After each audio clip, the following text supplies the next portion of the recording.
Hello everyone and welcome to another New World video. My name is Brian if you happen to be new here at the channel, but if you're a returning subscriber, welcome back and thanks so much for coming into this dev Q&A update. If you guys haven't seen, they have launched an official New World Discord server, and on that server, the devs have been spending some time doing these Q&As. And so this is kind of building up, and it seems like it's going to be probably one of the ways that they communicate with us also going forward. So in a way, like, as a player, as a gamer, like, I'm feeling way communicated. However, like, I guess it's the idea then of the content creator like myself to make sure that you guys have all this information. So if you're not a part of the Discord, if you're not following the channel, if you're not watching all of their weekly dev updates, like, they have all these different avenues, and there's a strength to it, but at the same time, you know, it's like at some point you're like, well, like, where was all this information compiled? So that's, I guess, what I'm doing here for you today, compiling the information and hopefully making it somewhat enjoyable to kick back, relax, and listen to. So we've got several questions that the devs spend time answering it. We're just going to just dive in.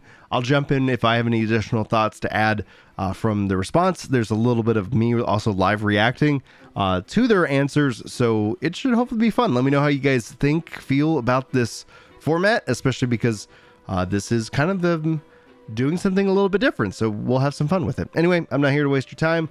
Let's dive in, and I'm probably going to butcher some names, but we'll go ahead and jump into it. The question was asked, any of the journey and activity card objectives for the season pass are impossible for solo/casual players to complete without participating in content that they would typically avoid. As a result, I feel like it's very difficult for players like me to complete the season pass, despite a similar time investment to hardcore players due to the playstyle differences. Would you guys consider adding more flexibility and or agency to these systems to make the season pass grind a little bit more compelling to players of niche playstyles? I want to complete the pass while also doing relaxing things in a tournament. And so the devs respond, great question. We have designed the journey and activity cards and lists, and we wanted a mix of tasks that targeted different playstyles. That said, with the journey in particular, there's a path for solo players throughout each chapter, and if you don't like PvP or mutation style content, you may not be able to 100% the journey, but you'll be able to reach the end of chapter 5 to claim the reward. The activity card itself is a wide range of activities, and you'll find some to your liking and others that you might not want to participate in. If you have too many of those, you can always re-roll the task to try and get something more to your liking. Now, for Season 2 and beyond, we're looking at adding in additional activities to increase the flexibility that you have to complete the activity cards. We're also looking to target a variety of activities here, so if you have anything you'd like to see, just let us know. As it stands, you should be able to complete the pass throughout the duration of the season as a solo player, and a combination of passive season XP and the activity card. And the season and the journey will also be there in due time. We're evaluating the data to make sure that we're on track and that is expected time to level 100. And so far, it's looking great. Here's the interesting thing about the season pass. And this is me just chiming in if you're not looking at the screen. In this case, is like the season pass has the value gets lower each and every day, because let's say you're this kind of player and let's say you jump in May or June. We know that the new season starts July 6th. Okay, so all of a sudden that becomes even more and more pressure, and so less and less incentive to purchase the pass before it rolls over. If they made one change, if they said you can purchase the pass during the season pass and you can keep the pass, and then when season 2 drops, you can't purchase season 1, so there's that level of, you know, FOMO, fear of missing out. I think that serves and solves for both. Gives you the incentive to purchase the pass, so if you jump in, if you're excited about season 2 and the raid and the transmog, and you're like, hey, it's 2 weeks, I'm going to come back now, you have a disadvantage. You have a disincentive to spend the money. And I think that the incentive should be there. And I think that over time that should actually increase. But right now that we're on that kind of decreasing model. So while I actually I'm like this player, I do kind of a mix of both. I do run multiplayer content and do solo. I think there's definitely rooms where they can continue to improve. I think player aptitude levels, using all this passive experience to be able to kind of fund this through different activities, having it visible and have a visual representation will end up being a huge piece of it. And that was the feedback that I've given on the forums, and that's what I'm going to continue to hammer home here. All right. The question was asked, right now a 15-minute run of human fortresses in the open world can get you and net you about 10 to 15 flame cores from the chests and enemies. A 30-minute run of a Fury Forge expedition, you'll be lucky you get one. I feel like this should be getting more cores for your time spent in Fury Forge versus open world content for flame cores. Will the devs be reevaluating the drop rates for flame cores? And they said, we're looking at the drop rate for the Fury Forge, and we agree it might not be hitting the mark right now, but they're going to provide an update on if they make any changes. All right, then the question was asked, without mentioning actual implementation plans, are there some weapons that the team would love to see in the game one day? Has the team considered treating different kinds of similar weapons, such as a halberd, or a different weapon than the spear, or the claymore, or the saber, in the existing swords?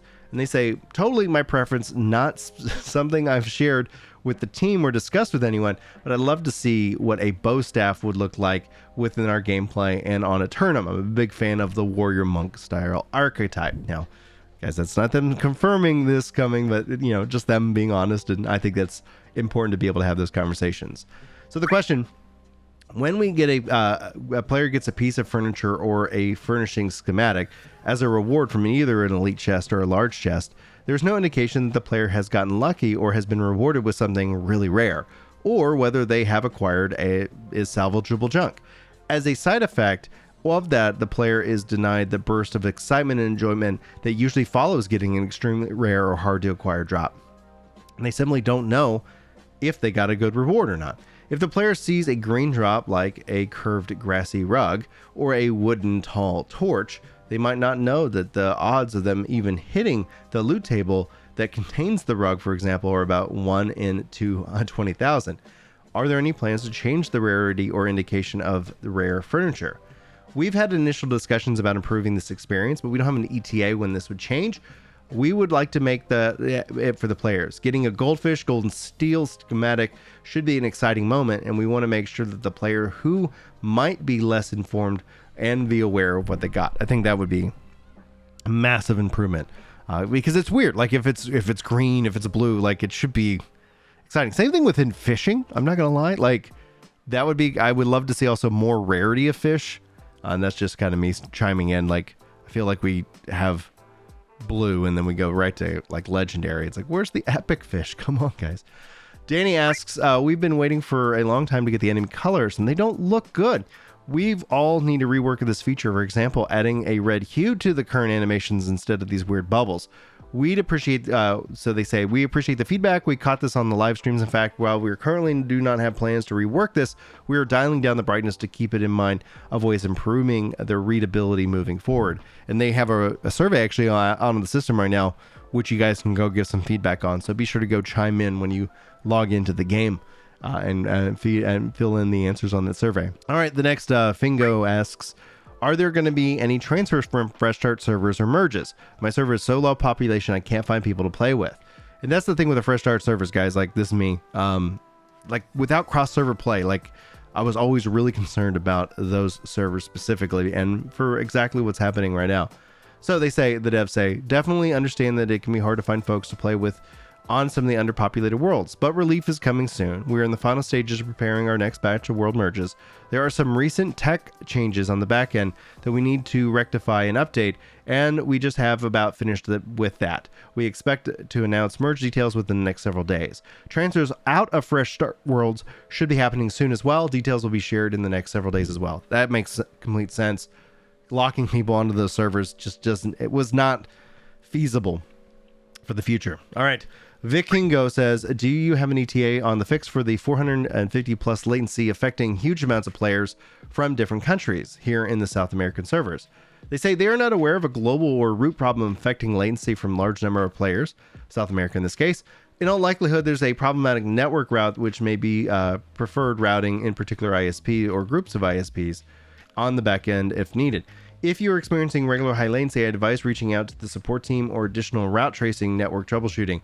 If there is a problem discovering along the route, your next best step is to directly contact your ISP customer support and request to speak with the tier 2 or tier 3 agent for bad node reporting, as Amazon has no control over the route your ISP assigns you, which can change in any moment. If there is also a well-known ISP or specific country having an issue at large, feel free to PM me those details here in the forums, and we can encourage reaching out to the CS for a one-to-one assistance to verify that other issues aren't at play. Core asks, did the Fortify change in the effective AGS was intended? It's pretty clear now that the result of Fortify changes that were supposed to make light even more high risk, high reward clearly backfired and only buffed light further while nerfing melee and med heavy. Light should have the strongest offense yet the lowest defense due to the mobility of light. In results the direct opposite. You have the highest damage and the highest survivability due to mobility. We like that the foundation in these changes are set. Sorry, the devs are chiming in. Where the higher equip loads have larger benefits and these survivability buffs than lighter equip loads. However, we agreed that the benefits are not outweighing the benefits of the light roll dodge just yet. We plan on making some changes to individual Fortify buffs and the next balance patch that should help this in the short term, and we will continue to review equip balance over time. That's going to be a battle that they're going to have to fight for a long time. There's no real way around it. Dainty Flower says, how much longer am I going to continue to see messages about merges when I log in and neither of my characters have been merged? And they say, have you tried logging into those characters that were merged? I believe the message should go away once you are logged into a post-world merge. If there isn't going away, then it's likely a bug, so please report that in the bug section of the forums. Be sure to check other regions and the world select to make sure in the event you forgot someone hiding in there in the different region regularly trips up the folks. So the next question, Lost Culture asks, are you going to fix the bug in Fulgros not spawning? And they say, we have a fix go into our last bug fix patch, but it turned out that there were additional causes that broke the encounter, which were not resolved in this change. Sad crying face. We have another fix in testing right now and will likely be included in our next scheduled bug fix patch. The next question is Libby says, are there any plans to implement team sorting and group balance algorithms for Outpost Rush and PvP arenas? So they say, our top priority is getting cross-world OPR to increase the pool of players and reduce queue times. We also have some updates coming to OPR in the next season that will tune various elements, like adjust scoring and make the Baroness fight more interesting. In the long run, we want matching and roll queue for OPR, but no immediate plans in the timeline just yet. I think cross-world is going to be huge. I think we need more cross-world. That's the only unfortunate thing, is that for the PvP and for the dungeons, that does not appear to be making the expansion. And I think if they were able to get that stuff in for the expansion, that would be a huge win overall, because those are going to be some really nice features. All right, and then obviously different changes regarding roles. That will be kind of cool to see. My feedback on the gear sets was like, let me assign a gear set to a role just so it can automatically set that icon, which is pretty cool. Anyway, we'll see what happens. The Luzerna says, are there any additional backend server changes to the new world structure to allow more players per world? In an early interview, the world was divided into zones run by separate servers. Can the server per world be increased to allow higher player density? They say since the launch, they've increased the world size from 2,000 to 2,500, and they're looking into ways to further increase the player density. We are actively working on cross-world features that will break down the barriers between the worlds and for certain PvE and PvP modes. And those are coming in for modes, but as soon as we can literally not have to worry about servers, which will have an impact on sandbox, will have an impact on territory control, we'll have those impacts, which, like, you know, those are solutions, those are things, those are solvable problems, but like at the end of the day, like it's gonna be kind of a crazy adventure. We'll have to see what happens over time, but adding more people per server, adding in more options in cross-world, and maybe be able to guest on a server, I think would be kind of fun, because then we could be playing and it doesn't matter what server you're on. If you want to come in and jump in and run some content, that'd be cool. All right, the next question is, do you consider raising the level cap for weapons that come with more abilities? Maybe add a fourth skill. I feel like there aren't enough possible builds for most weapons and the combat becomes a bit repetitive. So they say there are currently no plans for another active ability on weapons, but we did add new heart runes that will give the fourth ability for builds, and we plan on continuing the introduction of new weapons with time. And so I think what I would actually rather see, rather than necessarily another level, I'd be fine if they added a new tree to bring in new options. But that, like, it's, you know, would I rather have new weapons? I don't know. Let me know what you guys think on that one. And for our final kind of set of questions, the question was asked, the world boss 20-man raid instance, or is it previous like world event bosses? They say the 20-player raid of Shah Navish, the Devourer, will be instance. Any progress for the plans to reduce the total number of mutations going from M1 to M10, maybe M1 to M4, keeping the overall difficulty level while making it easier for players to progress. And they say they are actively discussing this topic, but cannot release details just yet. In fact, the devs did talk about having that happen at some point here in the future, but no ETA just yet. There's so many things on the ETA thing that I'm very excited for in the future, but unfortunately that ends up becoming the waiting game. Now, those are the questions, comments, and answers for the discussion that the devs have provided. Hopefully you guys got something good out of this video. A lot of little things here, a lot of little nuggets of interesting facts, and yeah, I'm glad I got to spend some time with you guys today, and hopefully you guys enjoyed the video. Hit that like button if you feel like it earns it. Hit that double like button or double dislike button if you feel like it didn't. I'm not going to even make the joke anymore. All right, guys, love you faces. Thanks for being here. Hopefully you have a wonderful day, and hopefully I'll see you in the next video. But until then, take care.